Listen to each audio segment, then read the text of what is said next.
Hi and welcome to Geeks for Geeks. Today we would be discussing the problem leave under budget. So let us discuss about the feedback of this problem. This problem is a very interesting problem.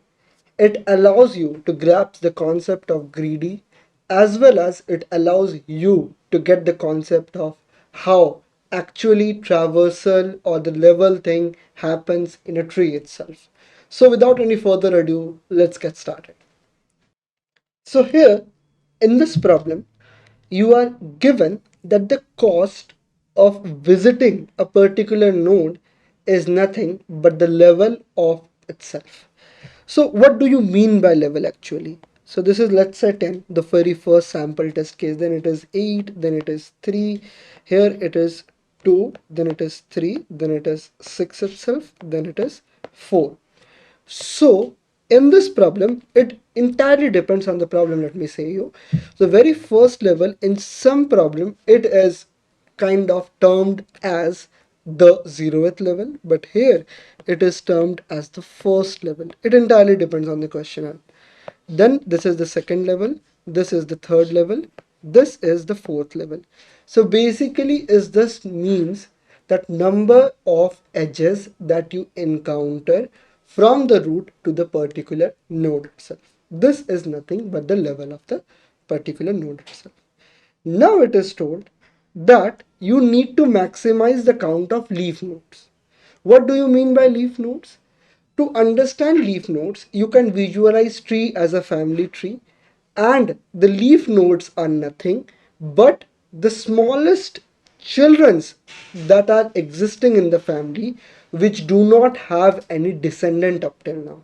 In the same manner, if you observe, this 4 has no descendant up till now, this 6 has no descendant up till now, and this 3 has no descendant up till now. That is why these all nodes are leaf nodes. What is the cost of visiting this 6? It is 3, it is 4, and it is 3 again, because it is nothing but the level of the cost is the level. Cost is equals to level.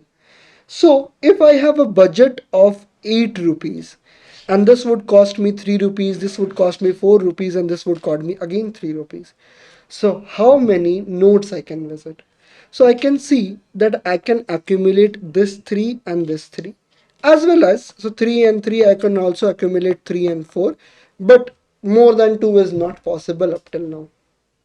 So the very first thing, what how I can find the leaf nodes, how I can find the level itself.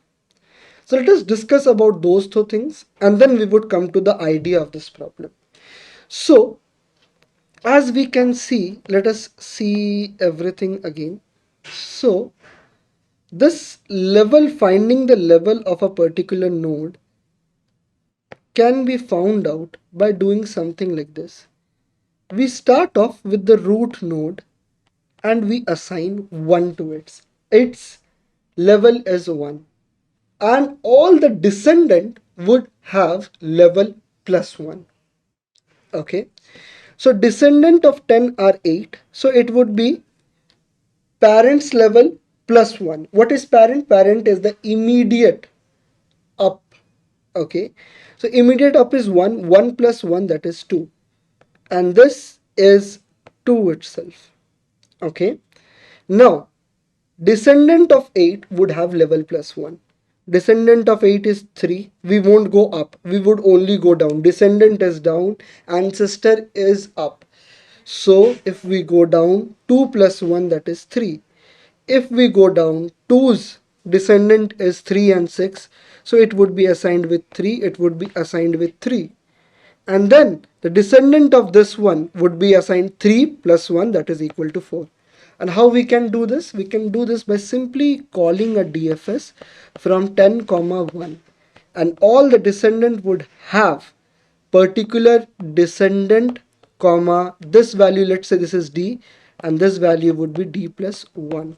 Descendant comma D plus 1, all the descendant of it. And this would go on. So this was all about finding the level of each node. This would be very generic and it can be used in most of the problems. The very next thing is how to know if it is a leaf node or not. So, how to know if it is a leaf node or not? The solution comes from the definition itself. I told you the children which do not have any descendant. Which do not have any descendant. In terms of trees, it would be which do not have left as well as right child. If a particular node do not has a left as well as a right child, then it is a leaf node itself. So we can simply keep a check.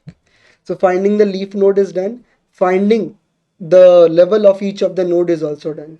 The very next thing is how we can have to visit. Like let's say we have let's say we keep all the values of the leaf nodes, cost of all the leaf nodes. Let's say this is kept as 1 2 3 4 5, and let's say this is 6. So let's say I want to visit the maximum number of nodes. If I'm let's say I want to let's say this is the cost of chocolate, this is cost of one kind of chocolate, this is cost of second kind of chocolate, this is cost of all this kind of chocolate. Let's say as a parent I want to save money and my son would get happy whatever kind of chocolate he gets, irrespective of the cost of the chocolate. So if I want to gift him maximum amount of chocolate and the cost of each chocolate is given here, then I would try to give him, because let's say I have a budget of 10. Okay, within this budget I want to buy as many number of chocolates I want. Okay, so what I would try to do, if I want to buy more number of chocolates, then I need to lessen the price of each chocolate. So I would try to buy this first chocolate because it is the least price. Then I would go to this price, then I would go to this, and then I would keep moving forward. So I would start off with the least, then second least, then third least, and fourth least. This is how I would move forward. Lower the price, more number of chocolates I would be able to buy. This is the objective of this. It is not told that we need to visit this side of left side of child, right side of child. It is just told that we need to maximize the count of child that we visit. So what we can basically do is we can try to visit maximum number of childs. So the cost should be minimum.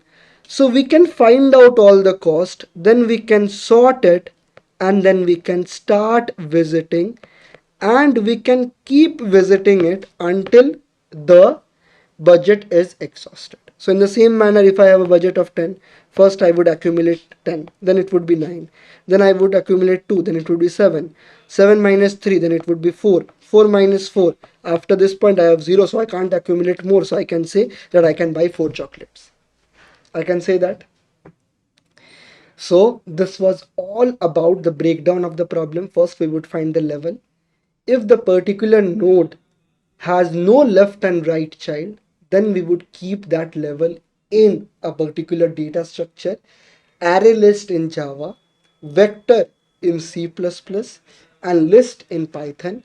Then we would sort it, we would start visiting from the front up till we have a budget to buy, and we would keep a count of each visit and we would return that count.